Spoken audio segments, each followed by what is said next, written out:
Fiancé ghosted me, married my dumb cousin, and my aunt rubbed it in my face. Now he's broke and jobless, she kicked him out, and I took all our savings. I-28F had been engaged to Ron 27M for a year. We had known each other since our college days, but we weren't very close initially. We started dating after graduation, and our relationship grew stronger over 4 years. Ron was charming and seemed like the perfect partner, so we decided to get engaged last year.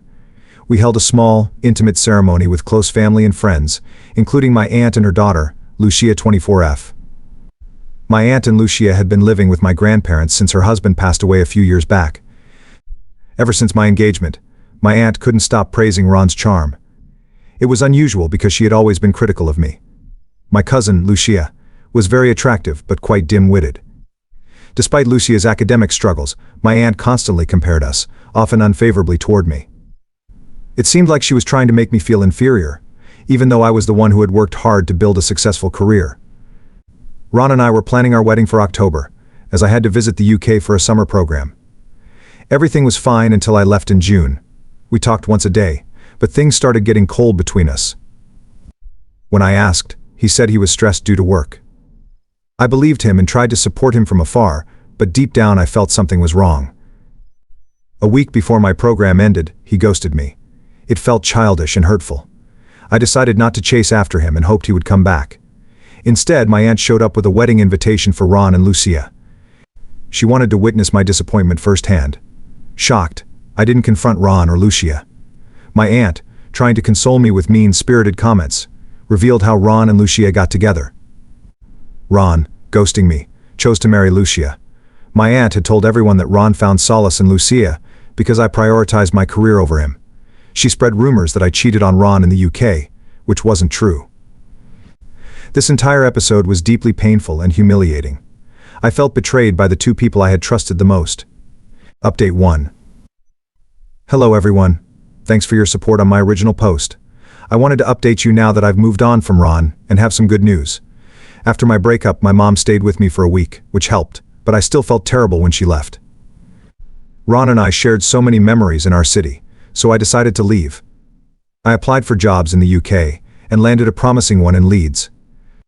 Moving to Leeds was the best decision. It helped me heal quickly. Recently, my mom called to say Ron was broke and jobless. He had quit his job a year ago to pursue writing, and I supported him financially.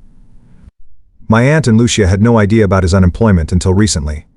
Ron had convinced Lucia to take a course to get a better-paying job to support them both. My aunt had married Lucia to Ron for financial security, but now they were in trouble. I liquidated a trust fund Ron and I had set up for our future business. Since I managed our finances, I had access to it. I had put most of the money into the fund, and I felt justified in taking it. Ron thought he could get his share from me later, but that's not happening. I supported him financially while he pursued his writing, so I consider it fair. Update 2. This Christmas, I got the satisfaction of seeing Ron's disappointment. He came to my door, demanding his share of the trust fund. I told him I had liquidated it, and used the money to support him when he was unemployed. He was furious but couldn't do anything about it. He threatened to sue, but I reminded him he used my debit card for his expenses, and if we calculated everything he might end up owing me. Aunt and Lucia also showed up at my parents' house, asking about the money. My dad stood up for me and threatened to cut off financial aid to my aunt if she continued to harass me. It turned out they didn't know Ron was unemployed and defaulting on rent.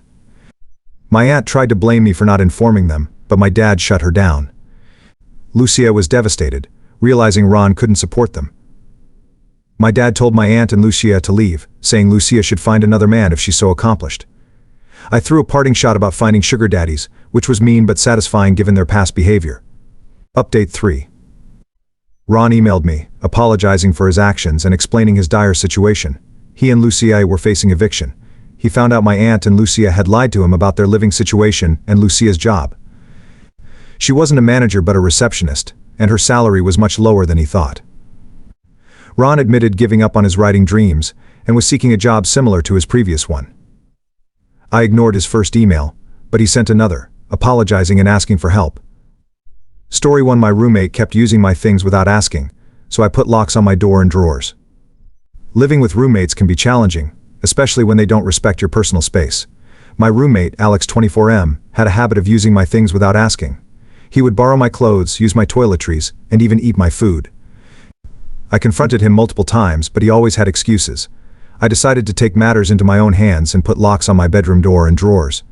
I also labeled my food and kept it in a mini fridge in my room. Alex was annoyed but couldn't do anything about it.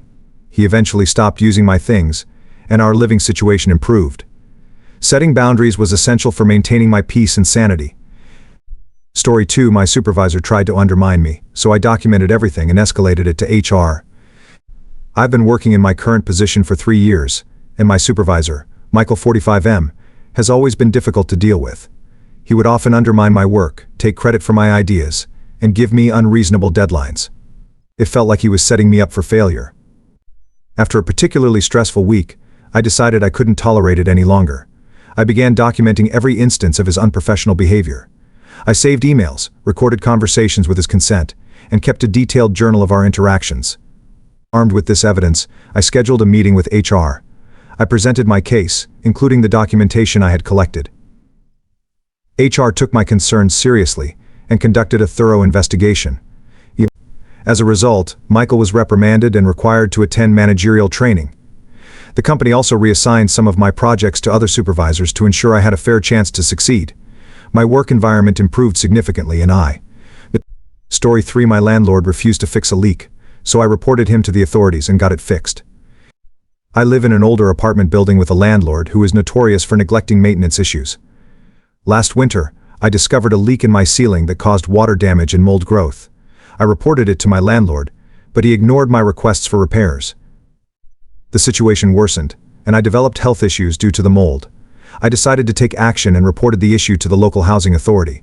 They conducted an inspection and found multiple violations in the building. My landlord was fined and ordered to make immediate repairs. The leak and mold were fixed within a week, and the building underwent additional maintenance to comply with regulations.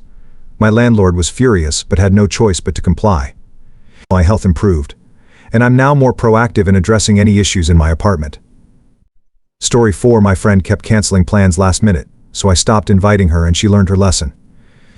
My friend Jenna 25F has a bad habit of canceling plans at the last minute. We would make plans to hang out or go out, and she would always come up with an excuse to cancel. It became frustrating and hurtful because I felt she didn't value our friendship. I decided to stop inviting her to things and made plans with other friends. Jenna noticed the change and asked why I wasn't including her anymore. I explained how her behavior made me feel, and that I needed friends who respected my time. Jenna apologized and promised to be more reliable. She's been making a genuine effort to keep our plans and prioritize our friendship. It's made a significant difference, and our relationship has improved. Story 5: My classmate cheated off me, so I reported him to the professor and he got expelled. During my final semester in college, I noticed that my classmate, Brian 22M, was cheating off my exams. He would position himself to see my answers and copy them. I felt uncomfortable and didn't want my hard work to be undermined. I decided to gather evidence by discreetly recording Brian's actions during exams. After a few instances, I reported him to our professor and provided the evidence. The professor took it seriously and launched an investigation. Brian was confronted and admitted to cheating. He was expelled from the university for violating academic integrity policies. It was a tough decision, but I knew it was the right thing to do. My degree and hard work were validated, and I learned the importance of standing up for myself. Story 6: My sister-in-law kept criticizing my parenting, so I set boundaries and stopped engaging. My sister-in-law, Karen 35F, has always been critical of my parenting.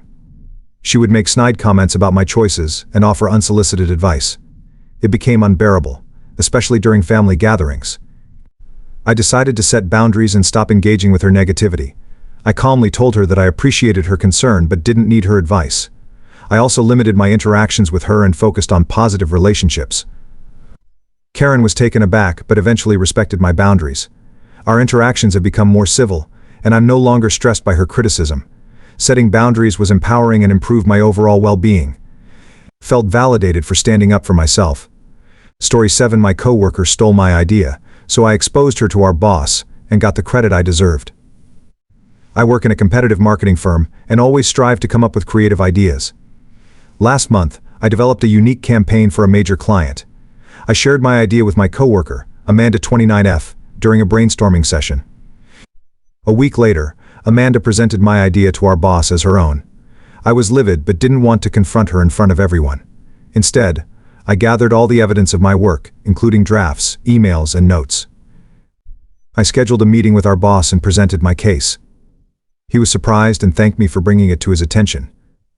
Amanda was called into a meeting with our boss in HR, and she couldn't deny the evidence. She was reprimanded and removed from the project. I received the credit I deserved and was given the opportunity to lead the campaign. It was a valuable lesson in standing up for myself and ensuring my hard work is recognized. Story 8. My boyfriend's friend tried to flirt with me, so I told my boyfriend and we cut him out of our lives. My boyfriend, Alex 27M, and I 26F have been together for 3 years. His best friend, Jake 28M, has always been a part of our lives.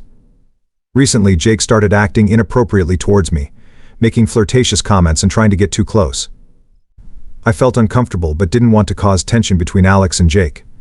However, Jake's behavior escalated, and I knew I had to tell Alex. I explained everything to him, and he was furious. Alex confronted Jake, who denied everything at first but eventually admitted to his behavior. Alex cut Jake out of our lives, prioritizing our relationship and my comfort. It was a tough decision, but we both knew it was the right thing to do.